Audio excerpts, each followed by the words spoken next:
Bonjour, dans cette vidéo, je voudrais vous présenter la place de la SVT en HSE. Alors n'hésitez pas à aller sur la chaîne HSE Lorient GLB, vous y trouverez des vidéos qui servent de support à nos étudiants.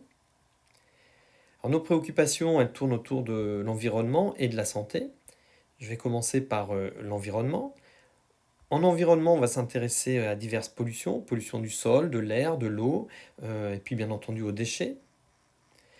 On va s'intéresser en environnement aussi au changement global et donc forcément au développement durable. Donc on va s'intéresser aux variations climatiques, à la variation de l'acidité et température de l'eau, à la neutralité carbone. On va s'intéresser aux problématiques de déforestation et d'utilisation des sols par l'homme. Et donc tout cela va avoir un impact sur la biodiversité, donc sur les écosystèmes. Et donc on parlera aussi d'évolution des espèces. Troisième grande thématique en environnement en HSE, ce sont les risques naturels majeurs, donc inondations, volcanisme, submersion marine, etc., qui vont avoir des impacts sur les populations humaines, mais aussi sur des écosystèmes fragiles. Alors, je vais vous donner un exemple de situation pratique que l'on peut développer en HSE. Vous avez une eau qui est polluée, donc on peut se poser la question d'où vient cette pollution et puis quel risque engendre cette pollution. Donc pour ça, en fait, on va avoir trois approches. On va avoir une analyse de la situation, on aura une approche scientifique, et puis on va faire des mesures. Et à partir de ces éléments-là, on va pouvoir comprendre les risques, et puis on pourra travailler aussi sur la maîtrise de ces risques.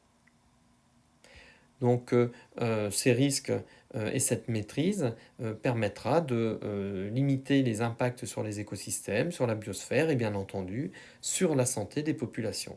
Donc ça nous amène à discuter maintenant de la deuxième grande thématique qui est la santé.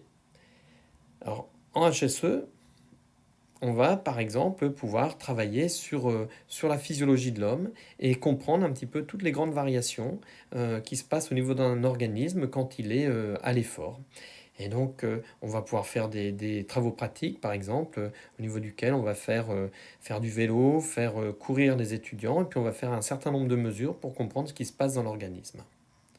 On travaillera aussi sur d'autres thématiques en physiologie. On travaillera sur le stress, sur le sommeil, la mémoire, la nutrition, sur des troubles que l'on rencontre en entreprise, mais aussi dans le privé, des troubles musculo-squelettiques, des problématiques de dos, de vision, d'audition, etc., etc.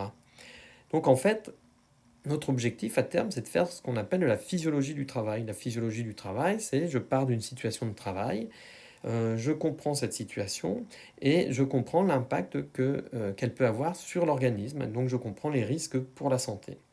Et donc dans d'autres cadres, on discutera de la maîtrise de ces risques.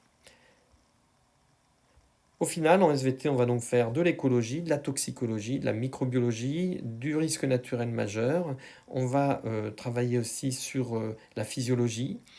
Et donc tout ça, ça va nous permettre de comprendre les risques scientifiquement. Pour aller plus loin, je vous l'ai dit au début, vous pouvez aller sur la chaîne HSE Lorient GLB et vous pourrez regarder quelques vidéos pour voir un petit peu comment on traite de ces sujets. À très bientôt!